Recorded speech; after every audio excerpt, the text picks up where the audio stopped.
Everybody, I'm mL7 and today we're going to be doing more VOD reviews during this Teaching Tuesday. This time we have a Diamond 3 Mercy.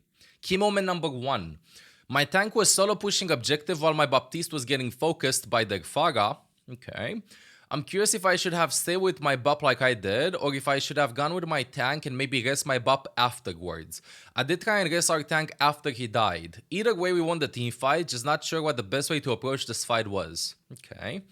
Let's read the notes as well. These kinds of decisions are what I struggle with the most, and I'm not sure if in either of these I made the right decision. I'm also not sure how to play with my team splits like this, and I do end up getting frustrated because a lot of the time my team doesn't listen when I say fall back / group up. What do you mean? Do you think your teammates listen to supports? Like what? Only to DPSs and tanks. I'm joking. Let's see what we're gonna see in game. And I do kind of expect to get tilted by watching this. I do kind of expect to get tilted by watching this, so let's see. So here's the first fight. This would just take a moment.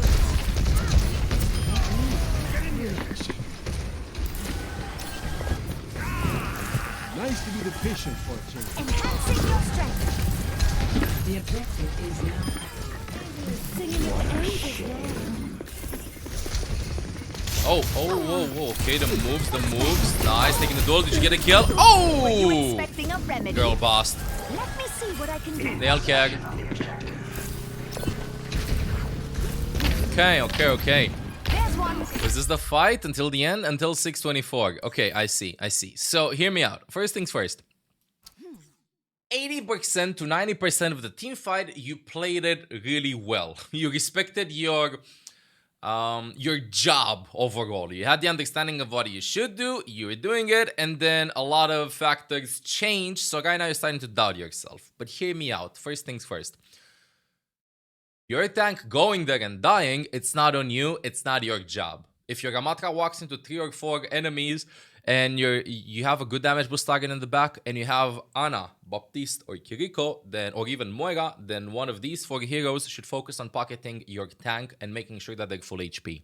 Baptiste couldn't help the Farah in that situation, the Ramatra in that situation, because he was fighting Farah Mercy. It's not his fault to that extent. I would say that the entire fault of this is Ashe.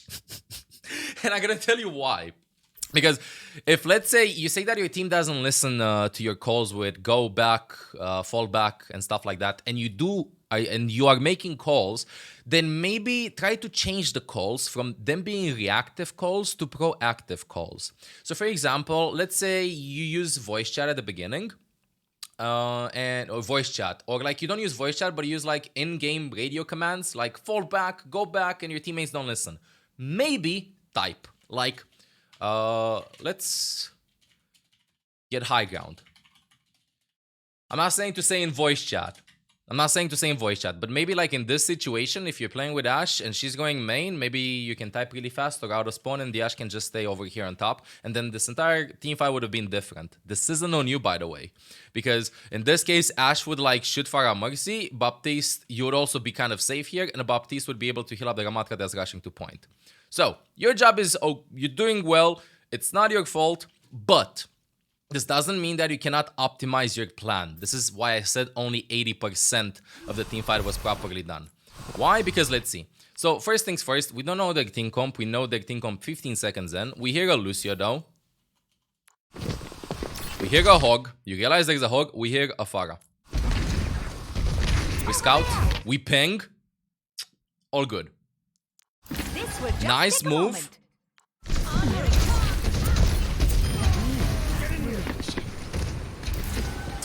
You know what I wanted to say? Actually, it might be a bit risky. This is just like, this is something that you can watch in every team fight actually and be like, ah, yes, you should have done that in retrospective. Your intentions were really good. So what I wanted to say is that when the team fight is beginning and you know that they have Farah Mercy and a Hog there and Lucio and you know that Symmetra is over there on the side, you should stay with Ashe over here clearly, right? And because Baptiste is playing on high ground, you should do like GA jumps to make sure that you can get to the Baptiste and get to the Ashe and play your life, which is exactly what you did. Obviously, you could have, like, when you did the first jump, you could have went a little bit in the back and went maybe a little bit higher to be able to see Baptiste. but you did your job just right. Let's watch afterwards though. So right now trades are happening 4 versus 4. Nice maneuver there. You make sure that Baptiste is safe in the back. Swap to damage boosting the Ashe. Over here, mechanically speaking though, what you could have done a little bit extra would have been to try to get Pharah's attention to shoot you instead of Baptiste by doing the super jump and staying over here on top and then dropping. You played it nice and safe and went down in the back. Or you could like do the jump and then play somewhere over here, you know, because like they can't spam you through here. You can heal up the Baptiste, you can heal up the Ashe. You can get in like cheeky high ground spots to just make the enemies feel uncomfortable. But again, this is like very subtle. There's like very small things. Because right now, if you would have been on high ground, for example, Pharah would have had to pick between you over here, and this was like a very hard position for her to spam you out because you can't shoot through this, you can't get splash damage, so you have to go on the left side and spam you out. You could see Baptiste, you could see the Ashe, so playing somewhere over here, for example, instead of on low ground, might have been the better option. This is good though. Like, this is what I'm saying. This is the only thing that I can talk about effectively as a small mistake. Okay? This fight was approached really well. Whenever you do GA jumps, don't do them just for the sake of it or for like seeing your allies. Always try to gain more than that. In this case, you could gain extra repositioning, you know, because every time when you started the GA jumps, you always started them from low ground. You know, always starting them from low ground. So maybe you can GA jump and then start on top and then be annoying from here and then be annoying from here. You're playing a really good Mercy gameplay, you know, so far from this team fight. But if you like try to get into spots where the enemies have to think if they can, it's like this. The way you're playing Mercy from this team fight, the enemies can't get to you. But you can elevate your gameplay by putting yourself in positions where the enemies could get to you but can't get to you. And that extra attention that you ask for the enemies relieves some of the pressure that your teammates feel. You can use yourself as bait. Exactly. And you can do this by, again, very nice and simple, sliding on high ground, put yourself in spots where you can't get rolled.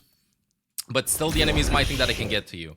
Now, this is a small mechanical error when you GA here. Of course, you see the turret. You have enough time to pull out the pistol and just destroy the first turret. And also, I would say going for the rest this fast is not necessary because you have a damage-boosted Ashe in the back, Baptiste is still alive, Reaper is still alive, Mercy dead, Hog dead. You have 2 DPS in the enemy team and Lucio. Right now, if you just like stick with Ashe, you will win the team fight. The rest doesn't matter. The rest usually doesn't matter if you have a big advantage. So in this case, you do have a big advantage. Your team is 4 versus 3. Right? The numerical advantage is usually what makes you win team fights in rank, that is. And I would say as a golden rule to Resses, because you're in Diamond 3 right now, you're climbing kind of a lot, and you will see that overall, if you want to do Resses late in the fight, they will probably be done after you know 100% sure that there's no enemy nearby. So like in this case, you're going for this risky rest towards the end. She's gonna look at you. She's gonna look at you. You might not get the rest. You actually respawn. Like, you went a little bit too late. You either do them fast. So, like, the second Ramatka dies, you go for the rest. You don't wait because the enemies might not have enough time to react to that rest. In this case, it's kind of impossible to do that, right? Because he was, like, really far away. Or you just wait for your teammates to kill them. You don't have to risk every teammate dead, and you don't have to feel bad if your teammates die and you're playing support. This was clearly on Ramatra. If you can help him, you can help him. If you can't, you can't. Because right now, what you have done overall, numerically speaking, is the following, and then we're going to keep on moving. What you have done right here is the following. So Lucio died actually early. Your team is in a 4 versus 2. And in this case, if you go to the point, Symmetra is a 1 versus 1 because Reaper doesn't have range. Baptiste is fighting the Pharah. Ashe is fighting the Pharah. So right now, you're literally making 1 versus 1, 0 versus 1 versus 0, and 2 versus 1. Instead of just staying grouped up together, you can even let them cap the point. It doesn't matter. You can even let them cap the point. You can stay 4 people versus 2, kill one, kill the other one. Perfect. You have the numerical advantage all the time. Over here at the end, realizing that you want to take the fight, perfect. Small mechanical error here. Again, this is like This is very subtle, right? When you drop here, the health pack heals you up for 75 HP. So you drop, you realize that you're at the point of no return. You want to get the pistol out. You shouldn't go for the health pack instantly. You should wait to take some damage, pull out the pistol, and fight her. That would, like, extra. But this is not necessarily a mercy tip. This is good, though. The moves are good. The bonk at the end is good. Nice maneuvers. All good. Let's continue. Again, my team was incredibly split here, and I wasn't sure who I should be sticking with. Initially, I was with my Ashe, trying to help her chunk down the Pharah, but again, my tank was pushing objective. I'm not sure if I should have been pocketing him and letting our Ashe die. Also, I'm not sure why I valked. I think I panicked, thinking we had less time to touch than we did. Lol. 825 to 914. 825 to 914. Healthy body, healthy mind. Yeah, let's watch this. Group up with me. From here. Let's analyze. Let's watch it first, actually. Level 5. Assist me.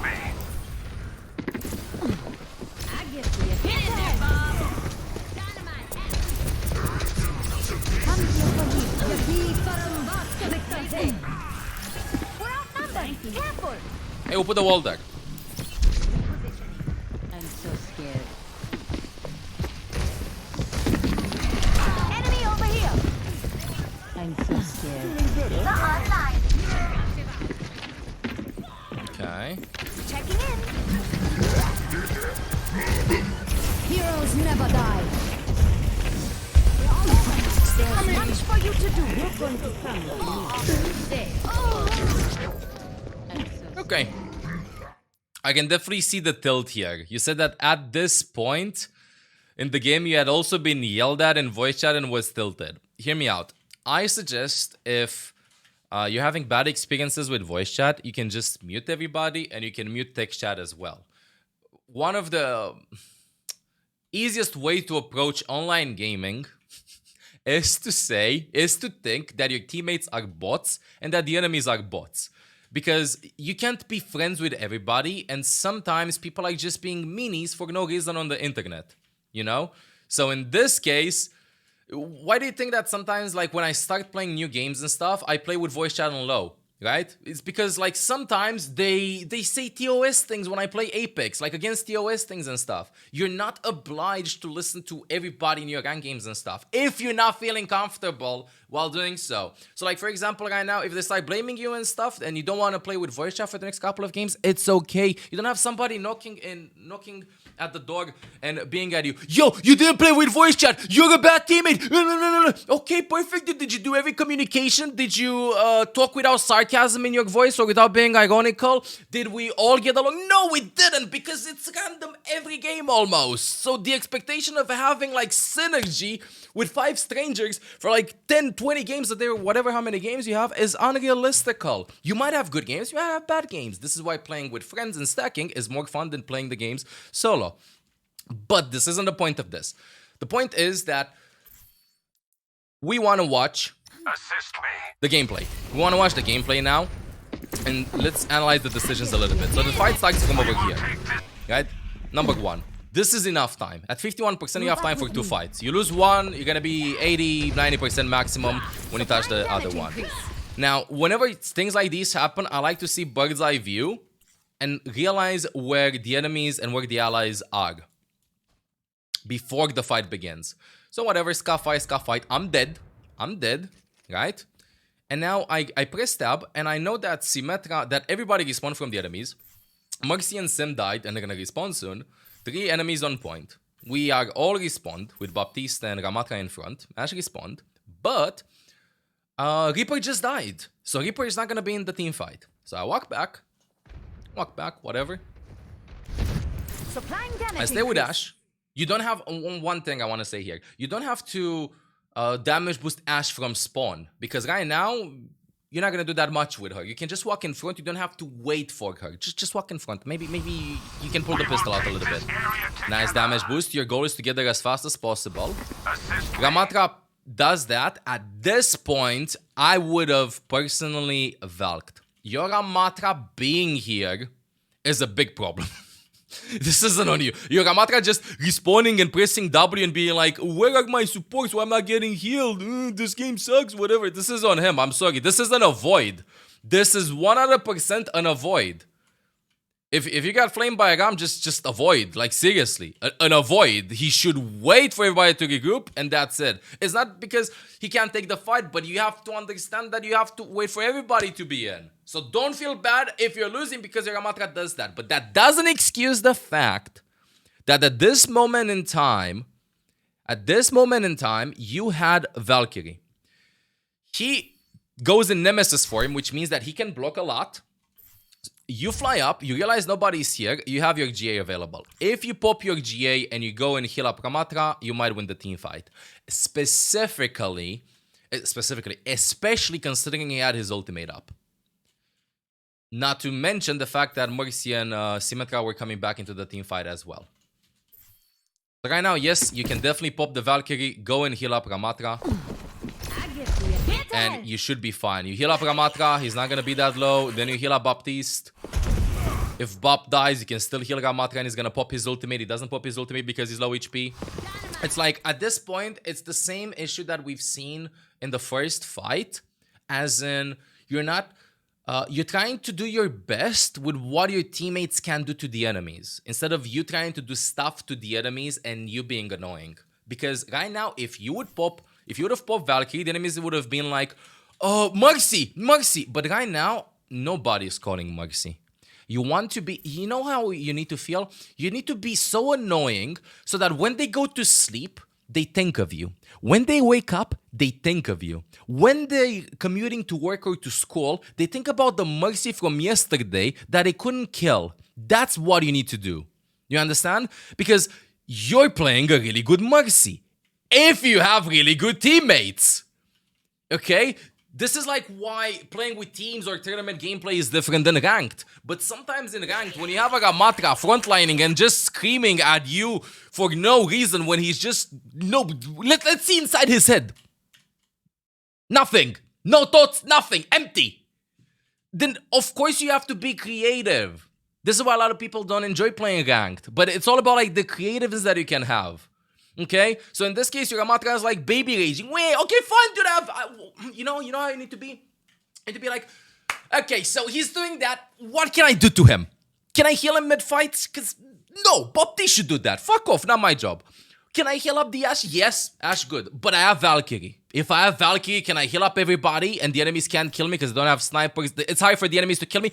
Oh, hell yeah. So I'm gonna Valk and I'm gonna do that. Overwatch, ranked overall in gaming is more of a mental war rather than a skill war. Right? And if somebody's like annoying you with them being like, wait, should have done that, should have done that, you shouldn't have the attitude of, you know what, you're a meanie, I'm gonna report you and stuff. You can do that, but the attitude afterwards should be like, we don't get along. Instead of, you know what, fuck off. No, we don't get along. You are doing absolutely nothing, and I have another idea. That's okay to have, you know? But then you can like analyze afterwards. Sometimes you just don't get along. You just don't get along with them, and that's okay. I've had a bunch of games with stacked teammates, with Overwatch, with contenders and stuff. It doesn't matter. Sometimes you just don't click, and that's okay. That's life. You don't have to click with everybody. Here in this same situation, I'm not saying that it's okay for Ramatra to shit talk you and to be abusive and stuff. Of course, report that and fuck off. But gameplay-wise is what I'm saying. Gameplay-wise, it's like, okay, we don't agree on this. You go in front instead of waiting for the regroup. I don't agree with you on this. What can I do to help you? If I can't do anything, unlucky, go next. But in this situation, with Valkyrie, with a Ramatra, with a tank that pushes so much, you can think to help him. With Valk, if you would have played with Ana, for example, instead of looking for aggressive nades or defensive nades on your allies around you, if you have a Reinhardt that pins into 5 enemies, then save the nade for the Reinhardt when he pins into 5 enemies. Do you agree with what he's doing? No. No, obviously not. But can you do something to help him? Yeah, you kind of can. Same thing here. You could also pop Valkyrie over here, by the way, when Bap died. But same thing, like, the enemies aren't even shooting you. Your positioning is super good. We're outnumbered. Careful. Super good. And over here, this is just standard tilt. Like this thing, I don't. Enemy over here. I think that this one's. If you would have not been flamed by Ramatra, if you didn't let the Ramatra get to you over here, you probably would have not done that mistake. This mistake. Because you just said in the vote review as well that he had enough time. Baptiste dies. I mean, this is a tricky situation, though. This is, I'm gonna be honest, this is a tricky situation because it takes your Baptiste and Reaper, like the respawns take like 10 seconds for them to respawn. So this is very tricky, right? And then your Ashe is gonna die as well. So you are literally at 84%. This was actually a good intention. Because in this case, what's gonna happen is this. If you don't go for the Valkyries, then your D.Va is going to be the one that's going to touch against 5 enemies. You're going to heal them up, but they're still going to die. And then you have literally 0 kill potential. So you have to go for the rest and try to rest somebody. Resting Baptiste won't do anything. Resting Reaper is not that good because it's very easy for the enemies to kite them. Resting the Ashe was the right decision. Up until here, although you were playing like mechanically, you know, instinctively, this was good. Heroes never die. D.Va going there in front of the Roadhog. I mean, you could have also stayed with D.Va a little bit. You had like 1 or 2 extra seconds for the Ashe res, but she should have done that. You risk this? There's much Fine. for you to D.Va do. gets out of mech. This is okay. Amplifying your power. This is okay. And I'm gonna tell you why this is okay up until here. Even if D.Va gets demeched, look what's happening. This is a 2 versus 1 if Reaper would turn around and help them out, and you're gonna be in a 2 versus 4 and you survive. This was decent. But over here, with 9 more seconds remaining of Valkyrie and the enemies not being able to focus you down, you could have just went all the way up over here and then start gliding at 96%. Okay? 96%. Could have been done. Couldn't have been doing okay. Could have also stayed with the D.Va. That was another option. Stay with the D.Va and kill the Roadhog. Reaper's gonna be back. They're going to be in a 4 versus 4, but I think that if you would have stayed here with the D.Va to try to kill the Roadhog, Lucio was there to help him out. Mercy was also flying near the Roadhog. Wait, where was it? Over here. Mercy is like one of those heroes that you can always play better in teamfights, and it's not about like covering the micro decisions. I would say it's more about covering the general pattern of how you approach teamfights. Like, obviously, you can be like, yeah, I should have stayed there instead of staying there. But, for example, flying when you see a turret available, these small intricacies matter for that specific situation, you know? But that doesn't necessarily make you win more games. Yeah, you could have popped Valk here, heal him up, and then there's no way D.Va, by the way, would have been able to kill the Roadhog here, because somebody said in chat. There's no way. Like, D.Va would have... She would have gotten focused. This was the right decision overall. Yep, the right decision. It's more about, so far, I see like 2 things. Number 1, if you don't get along with your team, you don't have to listen to them. You can just mute them from the beginning, and then if you feel comfortable with them and you feel like it's a good team, then just unmute them slowly but surely.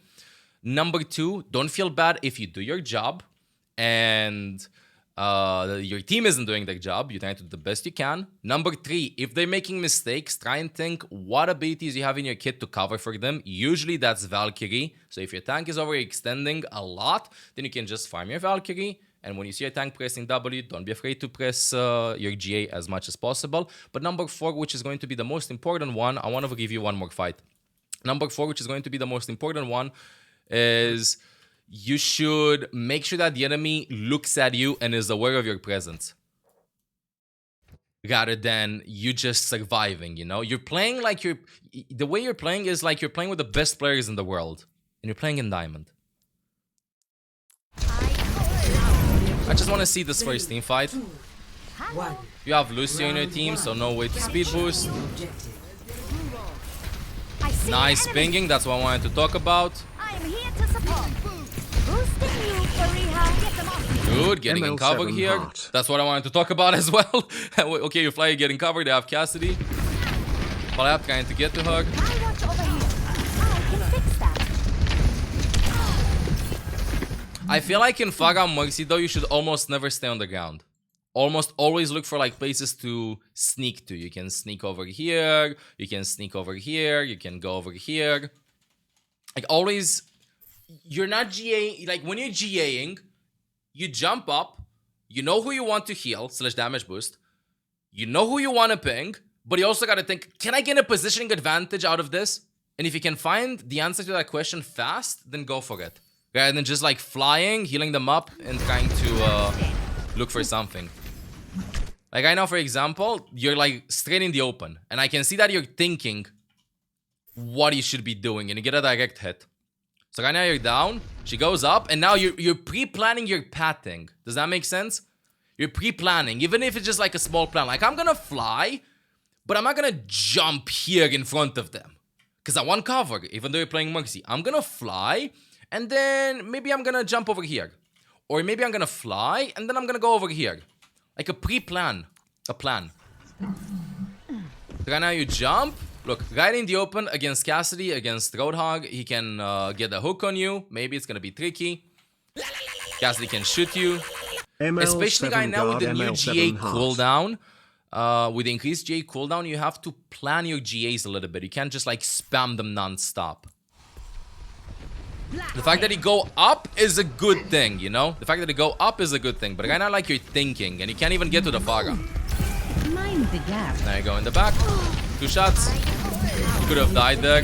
You could also fall in the pit here, by the way. You're doing good with cover. You want to ping. You know, it's like...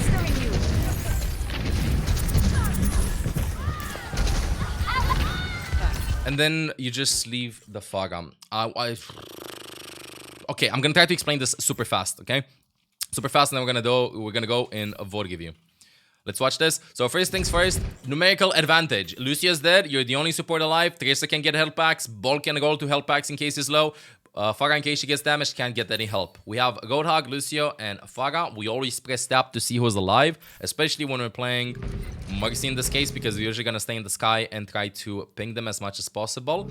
If the enemies can't shoot you in the sky, then try to stay in the sky. If the enemies can shoot you, then you don't necessarily need to stay in the sky. In this case, with Cassidy being dead, that's like your biggest counter in this, then you can just play however you like. But if he would be alive, then position like this would be a little bit better.